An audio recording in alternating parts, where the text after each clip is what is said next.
Good evening.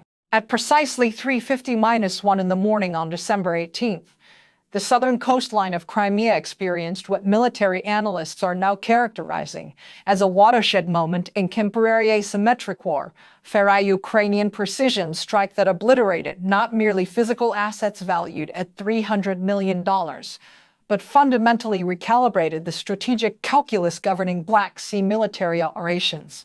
This was not simply another tactical engagement in the grinding attrition that has defined much of the Ukraine-Russia conflict. Rather, it represents a case study in how technologically modest but operationally sophisticated forces can systematically dismantle the defensive infrastructure of a conventionally superior adversary.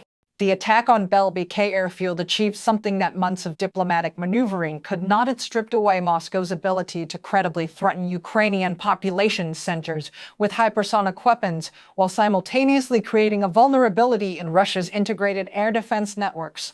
So profound that it effectively neutered the strategic value of Russia's Black Sea Fleet basing infrastructure. The operational architecture of this strike reveals layers of planning sophistication that bear close examination, particularly in how Ukrainian intelligence services exploited the inherent vulnerabilities embedded within Russia's seemingly formidable defensive posture. At 300 hours on December 18th, Security Service of Ukraine Alpha, a group of elite drone teams, assembled to execute what military historians are beginning to frame as one of the defining asymmetric operations of this decade. These were range specialists who had invested 90-6 hours in meticulous target analysis, utilizing satellite thermal imaging combined with embedded human intelligence assets to construct a granular understanding of Russian operational patterns. The intelligence picture that emerged painted what defense analysts term a high-value, time-sensitive target aim Koingorovich 30-1 Foxhound interceptor being prepared at WWII airfield for a sunrise strike package, loaded with high-octane aviation kerosene and Kinzhi, hull hypersonic air-launched ballistic missiles. The significance of this particular aircraft extends beyond its $30-5 million replacement cost. Had that Foxhound achieved wheels-up and delivered its payload against Ukrainian civilian infrastructure in Kyiv, it would have provided Moscow with substantial psychological leverage in ongoing peace negotiations, reinforcing the narrative of Russian strategic impunity that has proven so corrosive to Western resolve. The operational challenge confronting Ukrainian planners was formidable in its complexity, representing what military theorists classify as a fortress penetration problem against a mature integrated air defense system. WWII airfield functions as the primary sentinel protecting Sevastopol and the broader Black Sea Fleet infrastructure, wrapped in overlapping defensive layers that reflect decades of Soviet and Russian investment in aerial and IL capabilities.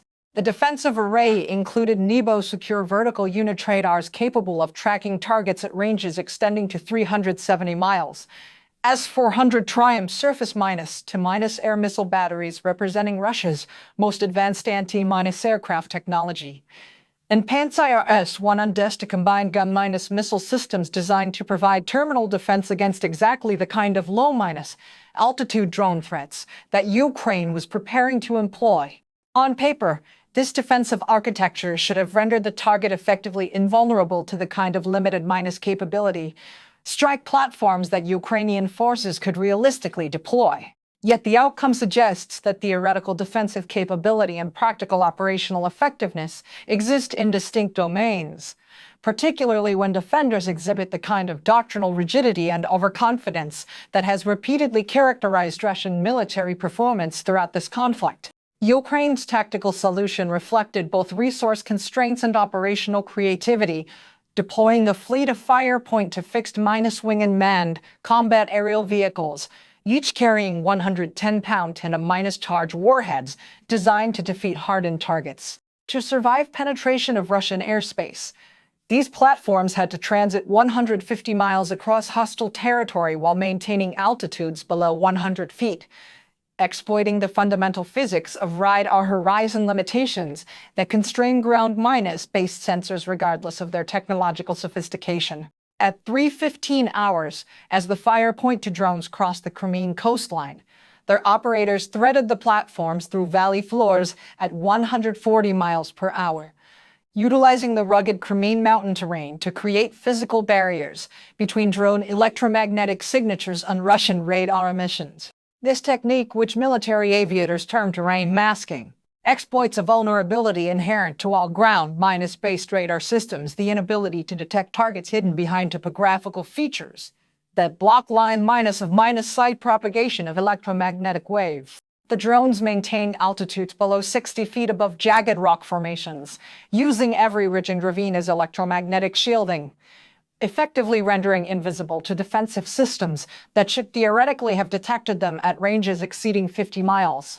Meanwhile, inside the climate-controlled command bunker at WWII, Russian radar operators exhibited patterns of behavior that defense psychologists associate with peacetime mentality, a dangerous overconfidence born from operating sophisticated systems that have never faced determined opposition. The NEBO Secure Vertical Unit System, which represents Moscow's response to American stealth technology and carries a unit cost exceeding $150 million, displayed clear screens that reinforced operator assumptions about the impenetrability of their defensive perimeter. This cognitive bias created a vulnerability far more dangerous than any technological limitation. Nearby Pantsir S2 crews lounged in their operator stations, their automated magazine feeds loaded with 50-7 Echo 6 surface -to missiles, displaying the kind of casual confidence that inevitably precedes catastrophic surprise in military operations. Russian defenders had constructed a mental model of the threat environment based on historical precedent, expecting either massed cruise missile strikes from long-range platforms or nothing at all. The possibility of low-cost, low-altitude autonomous systems operating in coordinated swarms simply did not register as a credible threat vector, a failure of imagination that would prove catastrophically expensive. At 3:20 hours, Ukrainian operators initiated what they designated Operation Hounds of Hades, unveiling the deception architecture that represented the operation's true innovation. 20 Gerbera decoy drones suddenly appeared on Russian early warning displays, their presence made possible by an elegant exploitation of radar physics. Despite construction from inexpensive foam and plywood, these Gerbera platforms carried Lundberg lens radar reflectors, precision-engineered spherical devices that capture and amplify electromagnetic waves, creating radar returns indistinguishable from those generated by strategic bombers, worth $100 million or more.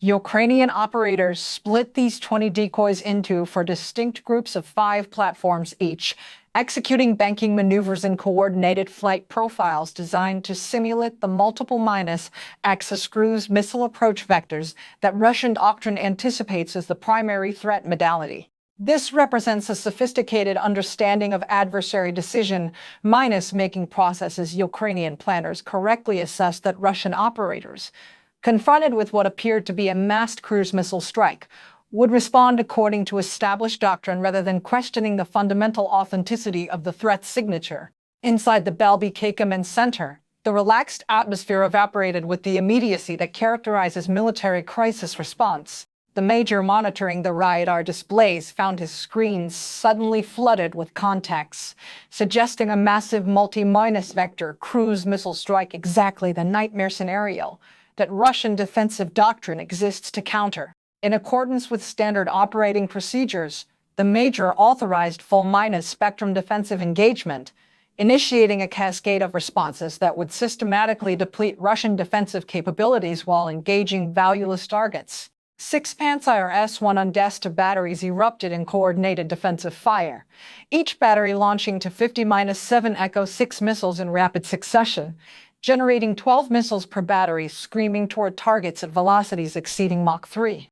Simultaneously, two Sukhoi 30-5 flanker Echo fighters scrambled from the secondary runway, their afterburners illuminating the Crimean landscape as they raced to intercept phantom threats with ALR 70-71 air-to-air missiles. For approximately 3 minutes, Russian air defenses appeared to be performing exactly as designed, their twin-barrel 30mm autocannons engaging at rates of 4,500 rounds per minute, creating what military aviators call a wall of lead. However, The volume and intensity of this defensive response was precisely what Ukrainian planners had anticipated and sought to provoke: a calculated exploitation of doctrinal rigidity that transformed Russian defensive success against decoys into strategic vulnerability against actual threats.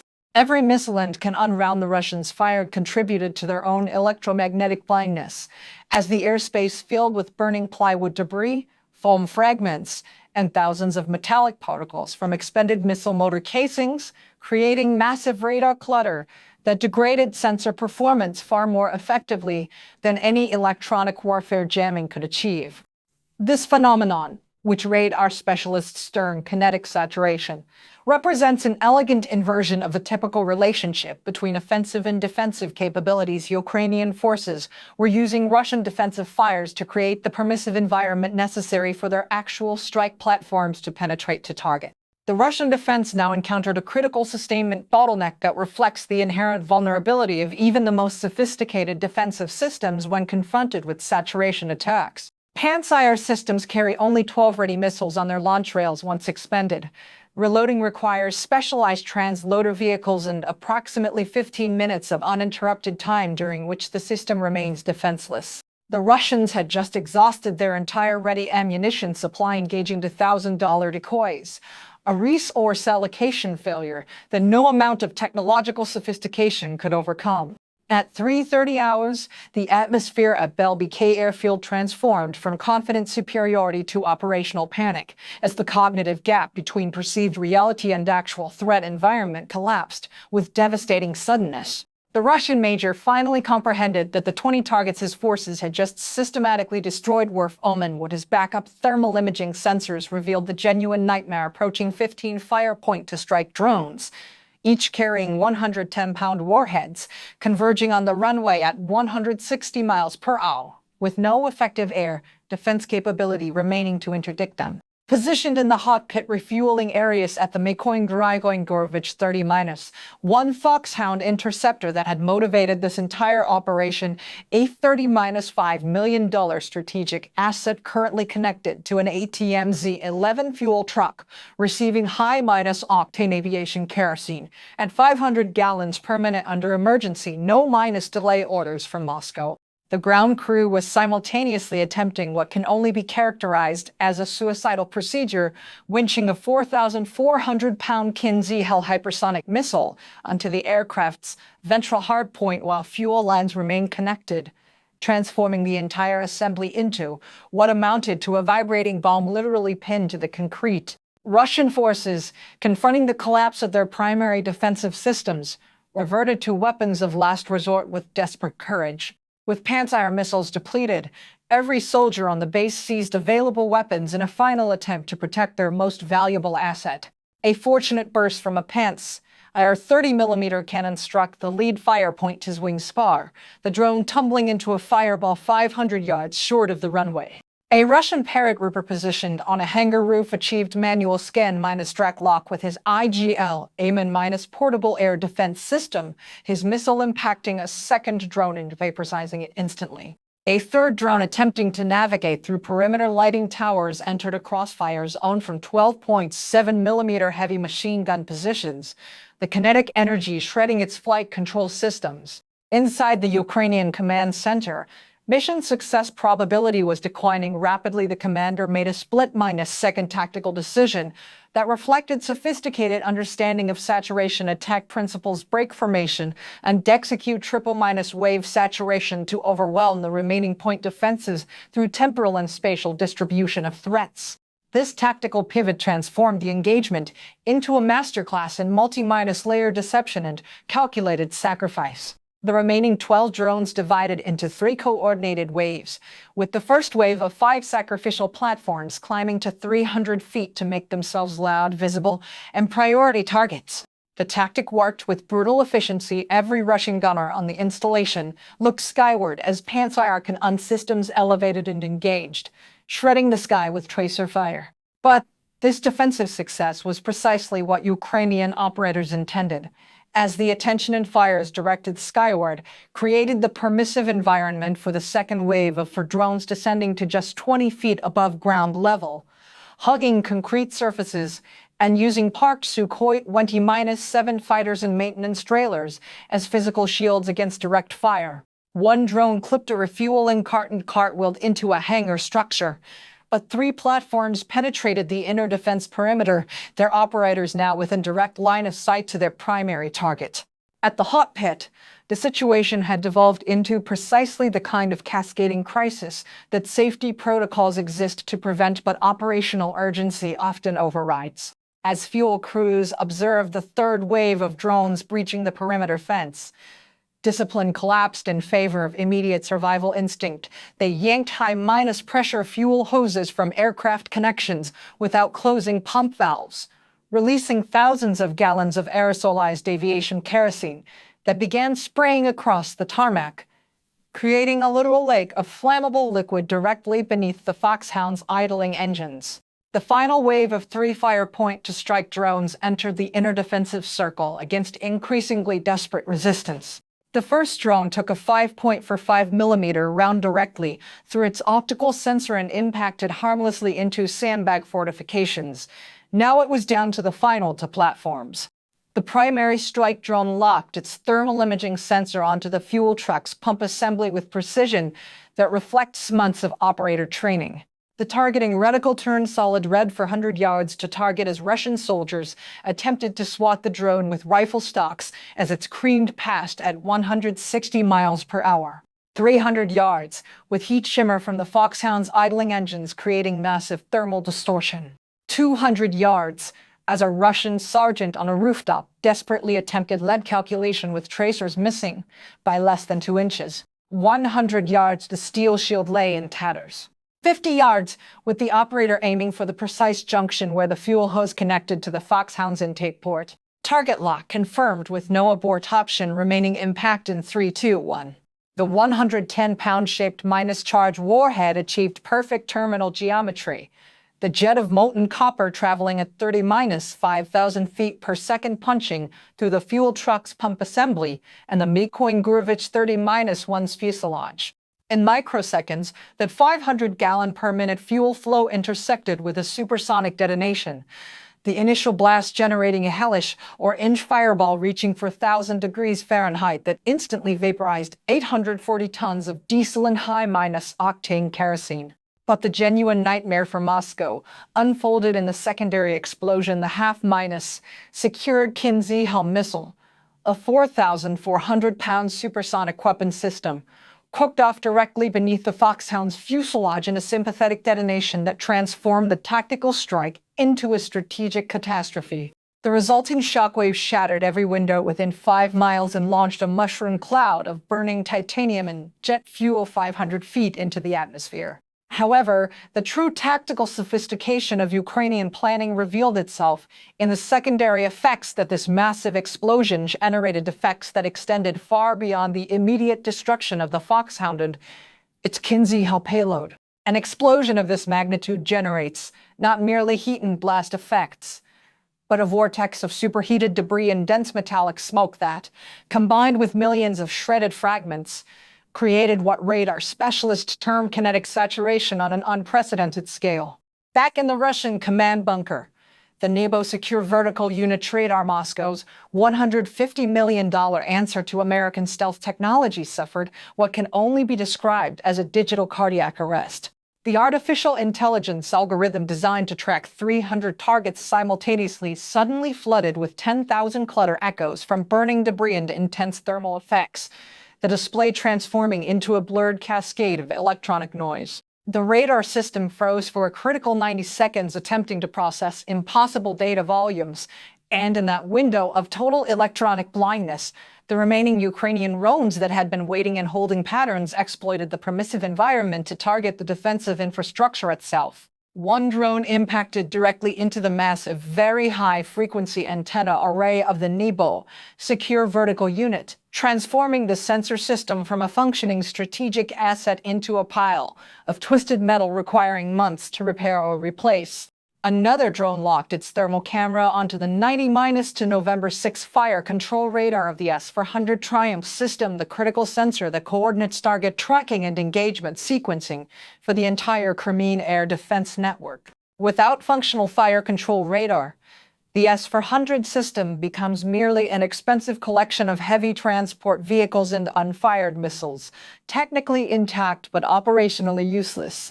The fire point is slammed into the radar dish with mathematical precision, transforming what had been the most advanced sensor array in the Russian inventory into glowing scrap metal. This cascade of destructions represents the kind of operational sophistication that transforms tactical strikes into strategic victories. Ukrainian planners understood that destroying a single aircraft, however valuable, represented a limited operational gain, while destroying the sensor infrastructure that enables an entire defensive network creates vulnerabilities that persist long after the immediate engagement concludes. The mathematics of this tactical disaster are absolutely brutal for the Kremlin when viewed through the lens of resource expenditure and return on investment.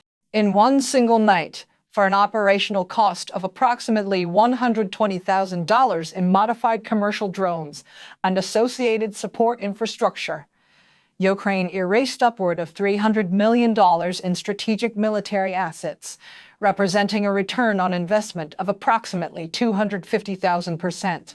Yet the genuine damage transcends these monetary calculations, however striking they may appear in spreadsheet analyses.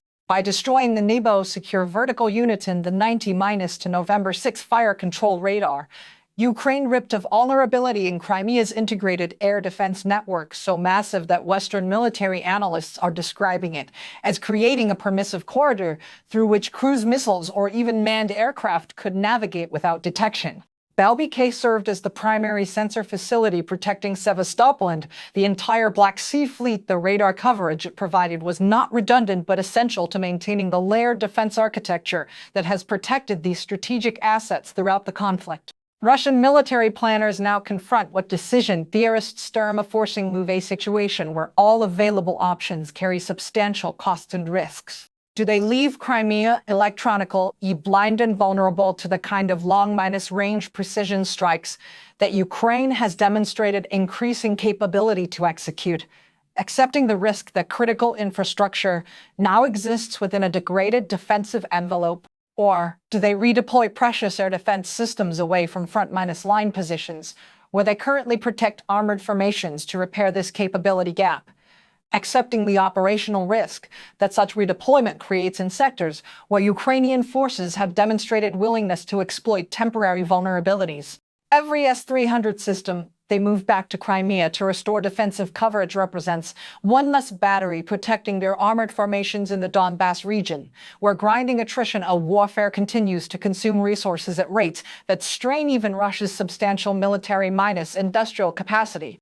This dilemma reflects the kind of strategic checkmate that asymmetric warfare can achieve when properly executed, forcing an adversary to choose between multiple bad options, any of which creates exploitable vulnerabilities elsewhere in their defensive posture. Ukraine's achievement at WWII extends beyond the immediate tactical and operational gains to demonstrate fundamental principles about the evolving character of modern warfare that military theorists and defense planners will study for decades.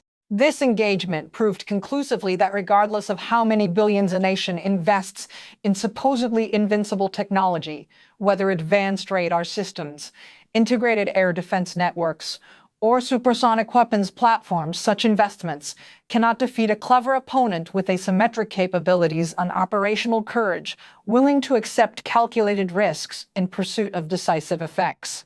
The lessons from this strike will be dissected in military staff colleges and defense ministries worldwide, as they illuminate how technological sophistication can become a vulnerability when combined with doctrinal rigidity and cognitive biases that prevented active responses to novel threats. Ukrainian forces demonstrated that modern warfare increasingly favors the innovative over the expensive, the surgical over the massive, and the intelligent over the conventional, principles that echo throughout military history, but manifest with particular clarity in conflicts where resource asymmetries force the weaker party to develop creative solutions to conventional military problems. The steel shield of Crimea is demonstrably shattered. The sensor arrays that protected Putin's prized Black Sea Fleet are reduced to inoperative scrap metal, and the balance of power in this conflict has shifted in ways that Moscow's military planners never anticipated. This represents modern warfare at its most brutal and most effective textbook case, asymmetric operations executed with surgical precision that transforms modest investments in adaptable technologies into strategic advantages, far exceeding their nominal cost. Yet the story remains fundamentally unfinished, as Russia will undoubtedly attempt to reconstitute its defensive capabilities, while adapting its own tactics to counter the threat vectors that Ukraine has now demonstrated with such devastating effectiveness. The question moving forward is not whether Ukraine can execute such operations. They have proven that capability beyond reasonable doubt, but rather whether they can sustain this operational tempo while Russia adapts its defensive posture to mitigate the vulnerabilities so ruthlessly exploited at WWII. The coming months will reveal whether this engagement represents an isolated operational success or the opening move in a broader transformation of Ukraine's offensive capabilities that fundamentally alters the strategic calculus governing this conflict's ultimate resolution.